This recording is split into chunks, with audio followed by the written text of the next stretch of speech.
Hey you guys, Danny here. Today we are talking about fear. I posted on Instagram today, that was my word, fear. And I just kind of wanted to talk a little bit to you guys about how you deal with it. Like, what is your go-to response? Because they usually say fear is fight or flight. But for me, I find myself going to the deer in headlights kind of fear, that like stillness, like paralyzation, unable to move.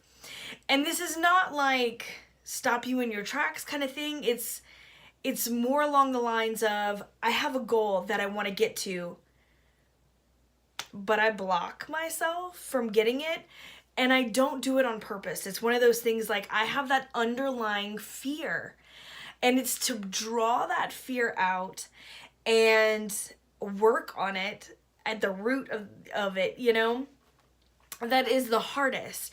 And it could be as simple as what me and a friend of mine were talking about a couple months ago, and it just kind of just been sitting in the back of my brain.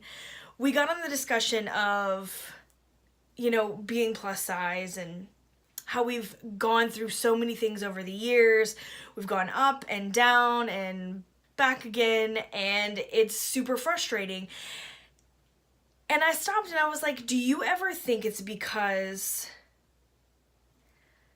you start subconsciously, like involuntarily thinking to yourself, if I'm not the big girl, then who am I?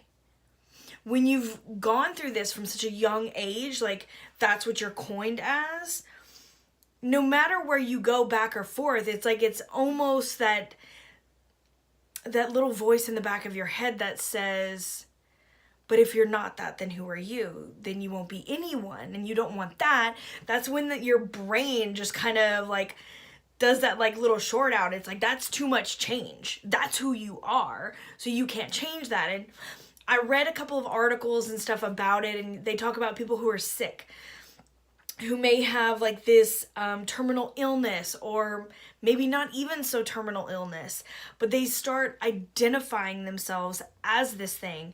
And even though they say they want to get better and they try to get better, they're just constantly jeopardizing themselves and like taking one step forward and 3 steps back. It's like that underlying thing, then who am I without this disease? Who am I without being the person with, I don't know, polio? Like, who am I? I get the sympathy, I get an identity, I get,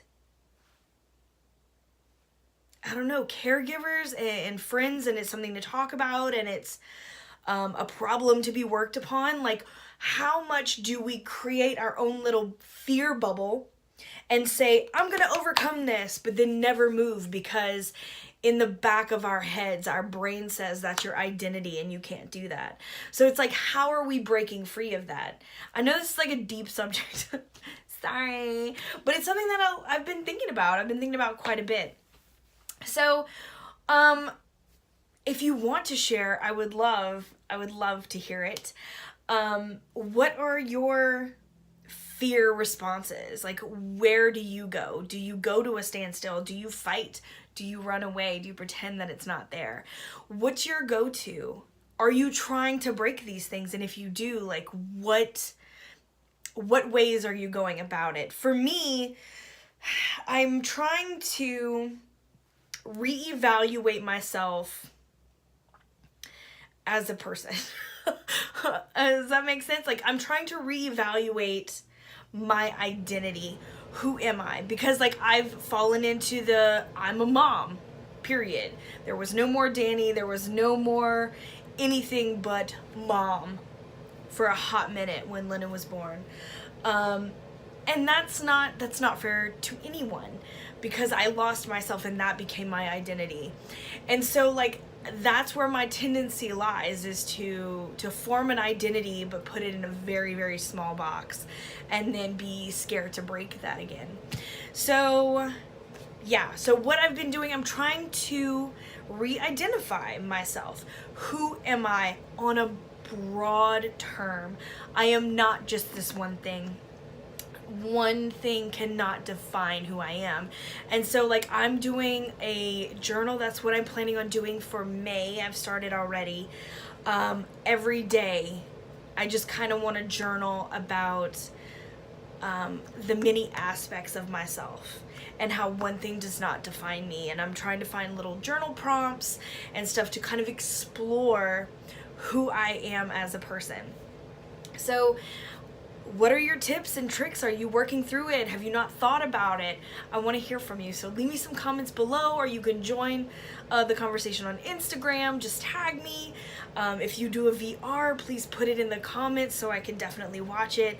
And let me know what's up with your fear. So thank you so much for watching, you guys. I will see you guys very soon. I'm sending you all my love. Mwah! Later, Gators.